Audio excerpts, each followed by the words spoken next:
พี่น้องสาวน้อยเพชรบ้านแพงเปิดตัวพระเอกอีกหนึ่งคนของสาวน้อยเพชรบ้านแพงพี่น้องเอ๋ยหมอลำเสียงสะอ่อนมังกรณัฐพลบ่นึกบ่ฝันว่ามังกรสิมาสังกัดสาวน้อยเนาะยินดีต้อนรับสู่หมอลำสาวน้อยเพชรบ้านแพงพระเอกมังกรณัฐพลวสันว่ายินดีต้อนรับมังกรณัฐพลเพชรบ้านแพงสังกัดเพชรบ้านแพงพระเอกรูปรอเสียงดีมีมาตรฐานอีกผู้หนึ่งพี่น้องเอ๋ยและอดีตเคยเป็นหัวหน้าวงเคยเป็นผู้บริหารเจ้าของวงเองกับหมอลำเสียงสะอ่อนมังกรมา3 ฤดูกาล2 ฤดูกาลเนาะเพราะฤดูกาลที่3เนี่ยวันที่2กรกฎาคมเห็นเปิดรับสมัครดิ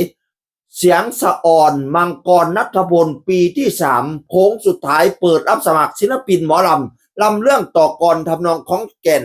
หมอลำเสียงสะอ่อนมังกรณัฐพลติดต่อได้ตามเบอร์โทรนี้วันที่2 กรกฎาคมเปิดรับสมัครศิลปินพี่น้องเอ๋ยพอแต่วันที่11 กรกฎาคมปุ๊บ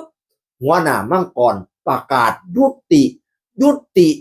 บอกว่าไงคือหยุดวงหมอลำเสียงสะอ่อนผู้ลังคนหลายคนก็ตกใจ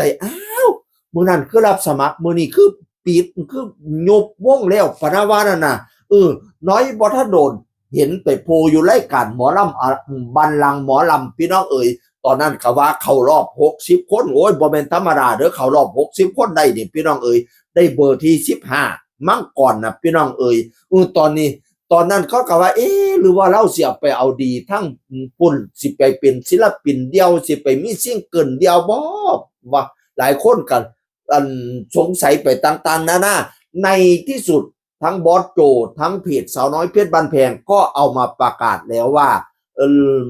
หมอลำเสียงสะอ่อนมังกรณัฐพลสังกัดสาวน้อยเพชรบ้านแพงพี่น้องเอ๋ยเป็นฉายาใหม่เด้อบัดนี้เด้อกับหมอลำเสียงสะอ่อนมังกรณัฐพลเพชรบ้านแพงต้องใส่นามสกุลเพชรบ้านแพงในฤดูกาลหน้านี้พี่น้องเอ๋ยผู้ใดไปอยู่เพชรบ้านแพงส่วนใหญ่แล้วอุ๊ยปังเนาะFCไหลมาได้แตกโคบอ่อนซ่อนเนาะเขาเจ้าFCเขาเจ้าอุ่นหนาฟ้าข้างนะแล้วก็มีบ้านฮักมีดอมฮักผู้นั้นผู้นี้โอ้ยมาไล่นี่ล้านแตกต่างโปกพี่น้องเอ๋ยคันว่าแสนนี่เป็นเรื่องธรรมดามาได้แสนเนี่ยพี่น้องเอ๋ยบ่ว่าสิเป็นน้องอุ้งอิงเนาะอุ้ยมาไล่นี่อุ่นหนาฟ้าข้างหรือว่าสิเป็นมานะเพชรบ้านแพง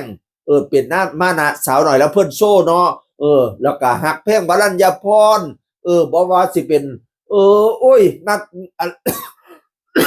โอ้ยขออนุญาตบาดค่ำพี่น้องเอ้ยหลายผู้หลายคนมาไล่อุ่นหนาฟ้าข้างมาติดตามมังกรณัฐพลว่าสิเป็นจังใดในเวทีของสาวหน่อยเพชรบ้านแพงเสียงคือคนเก่าเว้าสู่ฟังสวัสดีครับ